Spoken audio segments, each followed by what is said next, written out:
Hagalai tarik unaitung arajar arpulai. Hakapor kat arbajemen sengi.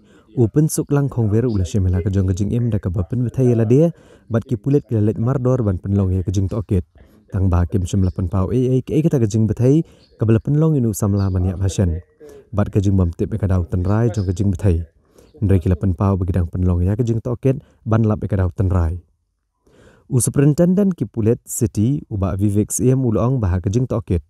Ki Pulit kilalap bagajing bethat pensuk lang kongwer yala kejing im. Kadai kejing Pynbthei ubam IED balasya mikidak kishen ki basa jong ubam IED na kajaka kebeladan kejing Pynbthei. Uba Vivek CM ulong ba kejing tokit kadang ya ceprang. Banlap kejing shisha namaruniu Samla ubala klano udan bet hapedang kejing ti apang labun benai. Bada kisnem ki belalet ula persyangru ban syem yala kejong kejing im. Uba Vivek CM ulong bawa lau pensuk lang ula syemela kejing im da keba Pynbthei ubam IED. Ndrai kejing keli kebami kalong mano bala penyo ini ubam bat gladat banwat benia halor kani bat satangkat to kani por on setip mano ke bala penyo ya uni ubam IED bat nang no kiyo. The traces of IED is there in the place of occurrence. We've sent that to FSL, and uh, um, people who are actually in the household and also around the family members and all that will be examined. Investigation is still on.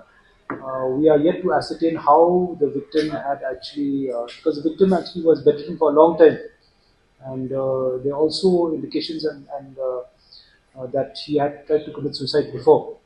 So he had this propensity to commit suicide. So we believe that yes, he may have tried to blow this ID himself. But the question now is who procured it for him.